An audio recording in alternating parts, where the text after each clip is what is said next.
ಧ್ವಜಾರೋಹಣ ಮಾಡಿದ ಕೂಡಲೇ ತಾವುಗಳು ನಾ ಮುಂದು ನೀ ಮುಂದು ನಾ ಅಡ್ಡು ಇದು ಅಂತೇಳಿ ಸ್ವಲ್ಪ ಆ್ಯಕ್ಸಿಡೆಂಟ್ನೂ ಆಗ್ತವೆ.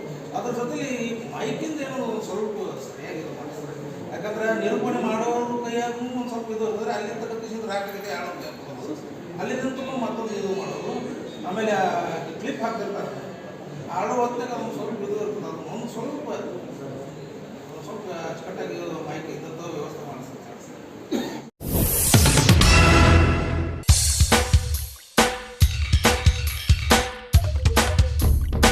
ಬಸವನ ಬಾಗೇವಾಡಿ ಪಟ್ಟಣದ ತಹಸೀಲ್ದಾರ್ ಅವರ ಕಾರ್ಯಾಲಯದಲ್ಲಿ ಆಗಸ್ಟ್ 15, 2026 ರಂದು ನಡೆಯಲಿರುವ ಸ್ವಾತಂತ್ರ್ಯ ದಿನಾಚರಣೆಯ ಕುರಿತು ಪೂರ್ವಭಾವಿ ಸಭೆ ಶ್ರೀ ವೈ.ಎಸ್. ಸೋಮನಕಟ್ಟಿ ತಹಶೀಲ್ದಾರ ಅಧ್ಯಕ್ಷತೆಯಲ್ಲಿ ಜರುಗಿತು.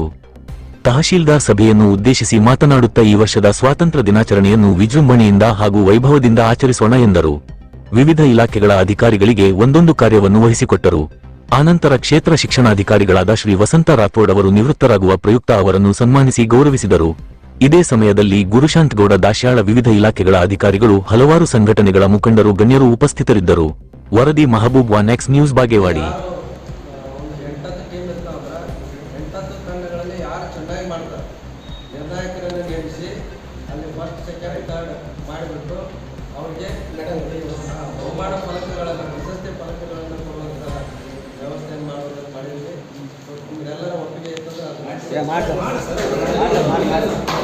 ಹಾಗೂ ಸಂವಿಧಾನ ಶಿಲ್ಪಿ ಡಾಕ್ಟರ್ B.R. ಅಂಬೇಡ್ಕರ್ ಅವರ ಇಬ್ಬರು ಭಾವಚಿತ್ರಗಳನ್ನು ನಾವು ಇಟ್ಟು ಅವರಿಗೆ ಪೂಜೆಯನ್ನು ಮಾಡೋದ್ರ ಮುಖಾಂತರ ಗೌರವವನ್ನು ಸಲ್ಲಿಸಿ ನಂತರ ಧ್ವಜಾರೋಹಣವನ್ನು ಮಾಡಬೇಕು.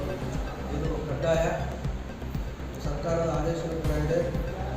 ಅದರ ಜೊತೆಗೆ ಅವತ್ತು ಎಲ್ಲರೂ ನಮ್ಮ ಬಸವನ ಬಾಗೇವಾಡಿ ಪಟ್ಟಣದ ಎಲ್ಲ ಸಮಾಜ ಬಾಂಧವರು, ಎಲ್ಲ ಸಂಘಟನೆಗಳ ಪದಾಧಿಕಾರಿಗಳು, ಪತ್ರಕರ್ತ ಮಿತ್ರರು, ಒಟ್ಟಿನಲ್ಲಿ ಎಲ್ಲ ರಾಷ್ಟ್ರ ಪ್ರೇಮಿಗಳು, ರಾಷ್ಟ್ರ ಭಕ್ತರು ಅಲ್ಲಿ ನಾವು ಸೇರಿ 9 ಗಂಟೆಗೆ ಅಲ್ಲಿ ಸಾರ್ವಜನಿಕವಾಗಿ ಧ್ವಜಾರೋಹಣವನ್ನು ನೆರವೇರಿಸಲಾಗಿದೆ. ಅದಕ್ಕೋಸ್ಕರ ಆ ಒಂದು ಧ್ವಜಾರೋಹಣ ಕಾರ್ಯಕ್ರಮ ಯಶಸ್ವಿ ಆಗಬೇಕಾದ್ರೆ ನಮ್ಮ ಎಲ್ಲ ತಾಲೂಕು ಮಟ್ಟದ ಅಧಿಕಾರಿಗಳು ಅದಕ್ಕೆ ಕೋಆರ್ಡಿನೇಷನ್ ಮುಖಾಂತರ, ಕೋಆಪರೇಷನ್ ಮುಖಾಂತರ ಅದನ್ನು ಮಾಡಬೇಕಾಗ್ತದೆ. ಅದಕ್ಕೆ ಯಾವ್ಯಾವ ಇಲಾಖೆಗಳು ಏನೇನು ಜವಾಬ್ದಾರಿಗಳನ್ನು ನಿರ್ವಹಿಸಬೇಕು ಅನ್ನೋದನ್ನು ನಾನು ಹೇಳಲಿಕ್ಕೆ ಬಯಸ್ತಾ ಇದ್ದೀನಿ. ಯಾರು ಮಾಡಬೇಕು ಒಳ್ಳೆ ಟೀಚರ್ಸ್ ಭಾರತದಲ್ಲಿ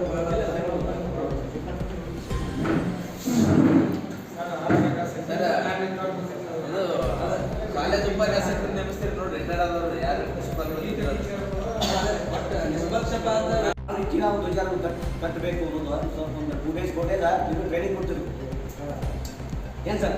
ಯಾರೇ ಗೊತ್ತಿಲ್ಲ ಬಂದು ಟ್ರೈನಿಂಗ್ ತೊಗೊಳ್ತೀವಿ ತಾಲೂಕು ಪಂಚಾಯತ್ನಾಗ.